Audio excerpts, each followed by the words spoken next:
Hi, we're here today as part of Georgian Bay Forever's Families for Change program. We're here at the Plug and Drive Electric Vehicle Discovery Center in North York.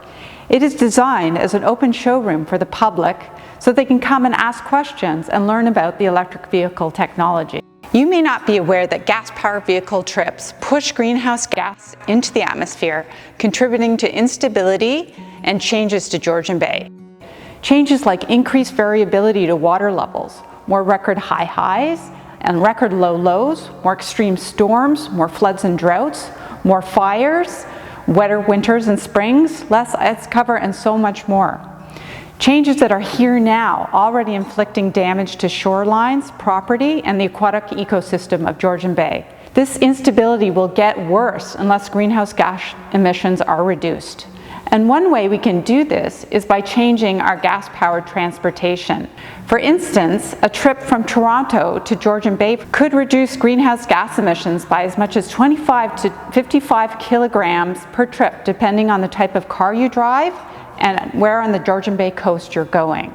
To help you and your family decide to go electric, we're here today with Plug and Drive CEO Kara Clareman, and she's going to talk to us about what the Electric Discovery Vehicle Center is all about. Well, thanks, Heather. So happy to have you here. And yeah, we're here in the Electric Vehicle Discovery Center in North York, Ontario.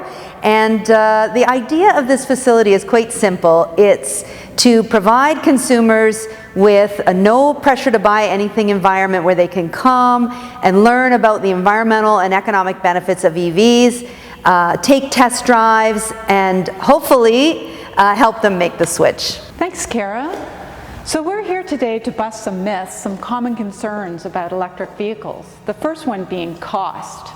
Well, Heather, cost is really a concern of a lot of consumers. And there's a couple of things I can say about that. First of all, electricity is much less expensive than gas. And so when you plug in an electric car, you're going to pay about 25 to 30 cents per liter equivalent compared to $1.30 or even right now $1.40 a liter in gas. So wow. It's about a quarter to a fifth of the price. So although the upfront sticker price of an EV is a little bit more, maybe as much as $8,000 to $10,000 more, you have that government rebate that brings down the price, and then year over year, you're going to save at least $2,000 a year on fuel and maintenance. And so actually, even today, at today's prices, electric vehicles do save you money over time.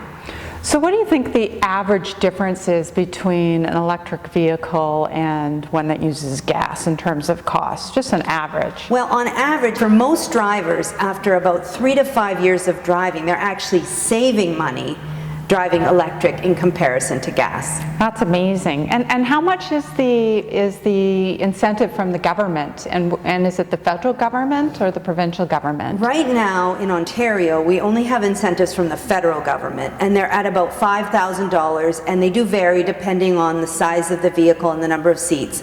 But on average, they're about $5,000. And then, as I said, not just in terms of fuel savings, but also maintenance.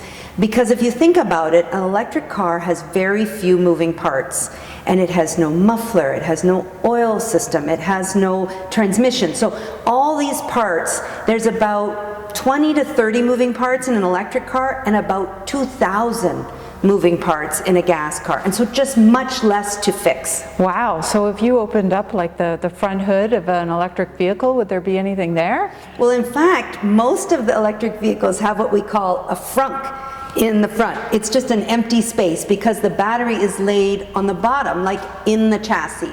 And so in fact, you have more cargo space in most electric vehicles than in a gas car. That's amazing, Kara. Well, you've really made me feel better about the cost of electric vehicles. Is there an easy way for me to figure out how much I'm going to save?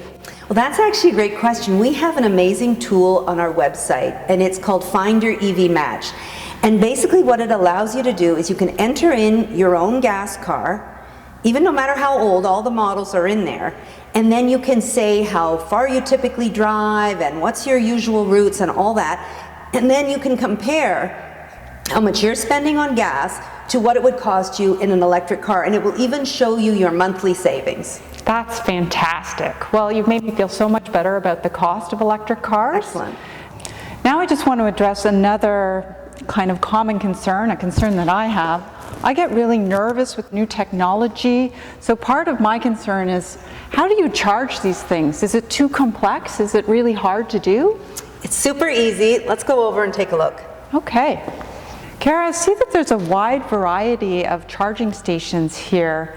Can you talk to me a little bit about what these are? Sure. So these are what we call level 2 chargers. That makes them basically the equivalent of a dryer plug, a 220, 240 volt plug. And basically these are the kinds of chargers that you would put in your home. And there are a lot of different makes and models, but basically they all allow you to charge your vehicle at home a little bit quicker than if it was just plugged in into a 110 outlet. Are they really easy to use? Like, I get nervous using new technology. Is it just simple to grab one and plug it in? Well, Heather, why don't you come and give it a try? You'll see how easy it is.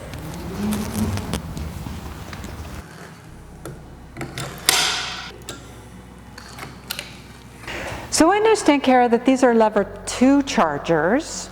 And where would you most often use these level 2 chargers? Sure. And then a follow-up question might be, can you just plug it in somewhere when you're at home?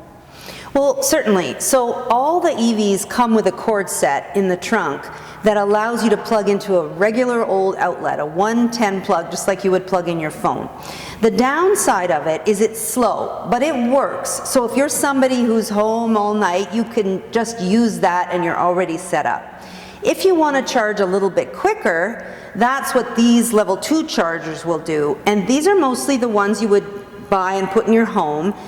Some are, have more bells and whistles than others, but essentially they're all based on a dryer plug, which most people have already at their home. So it's relatively easy to install. And these are what most of us who drive EVs have in our home. That makes a lot of sense. So there's a lot of different options for charging. Thanks, Kara. So we've learned a lot about charging at home. But what if I'm planning a trip? I mean, that's another real myth and common anxiety, is actually called range anxiety. Can you tell us a little bit about how you would charge while you're away? Sure. Let's take a look at the options for charging on the road. So when you're charging on the road, of course there is an app for that, but I'm just going to bring it up here and show you that there are actually lots of options for charging away from home. And there are maps that set out where all the different chargers are, both level 2 and level 3. And when I say level 3, that's the kind of charger that we call a quick charger or a DC quick charger that you would use on a trip and perhaps stop for lunch, charge for half an hour, 40 minutes, and get on your way. Great. So just so everyone at home understands, how long can a typical electric vehicle go before it needs to be charged? Well, that really varies from vehicle to vehicle. So there are vehicles now with ranges as much as 500 or 600 kilometers per charge. Right. There are some in the lower range, 200 to 300. And so, of course, if you're just using your vehicle for urban, suburban commuting, that might be just perfect. If, for example, though, you're using it to drive up to the cottage every weekend, you might want one with a little bit more range. So Kara, is there an easy way to find these chargers while I'm on the go, maybe on my phone? Of course. So there's an app for that. And here I'm showing you the PlugShare app, and I'm showing you a map of Georgian Bay. And you can see there are quite a few chargers in the middle to south part of Georgian Bay. The green represents level 2 chargers, and the orange represents level 3 chargers.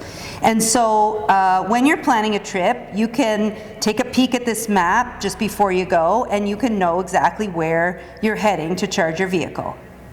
Kara, just to follow up a little bit on range anxiety, you as an electric vehicle owner, do you constantly have high anxiety that you're going to run out and be stranded somewhere in the middle of a road? You know, it's interesting. A lot of people feel a bit concerned the first 2 weeks they have the vehicle, and then they adjust just like any other vehicle. And the main thing to know is, first of all, typically you're not driving that far, and when you are, the car is so smart, it's telling you how many kilometers you have remaining. So you're not just going to keep driving, you're going to say, okay, as I get low, I'm going to go find a charger. Well, that's great. I feel so much better about range anxiety, about cost, about, you know, it not being too complex to plug in your cars. Right. Is there an extra advantage in Ontario with electric vehicles? Well, actually, Ontario is a great place to plug in, and the reason is we have a very clean electricity grid already.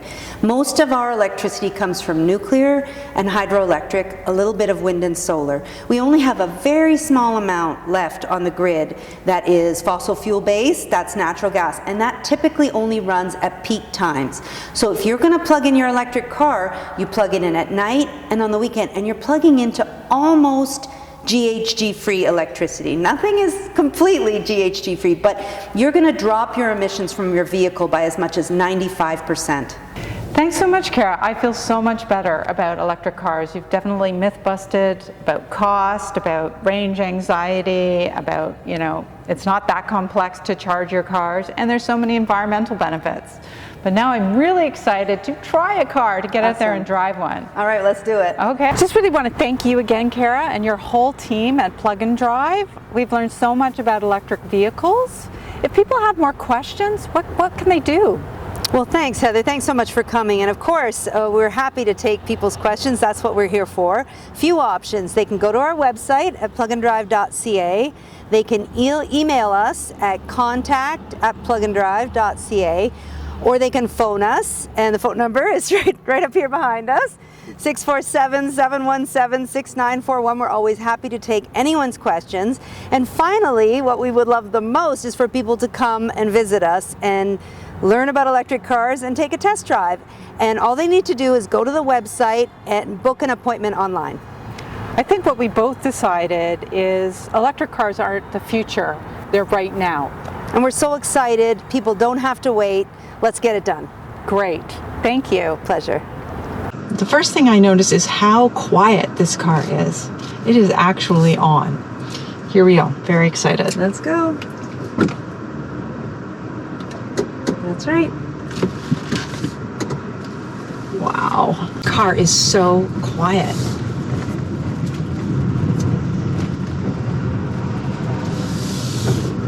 This is just a pleasure to drive.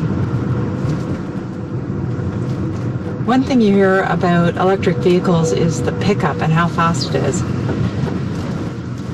little bit scared to do that, but let's do a little bit of speed up. Whoa! Wow, that is amazing power.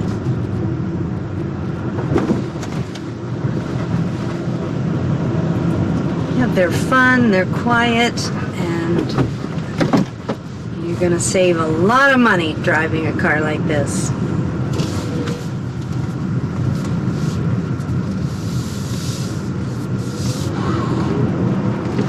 The pickup is just astonishing. It's like so fast.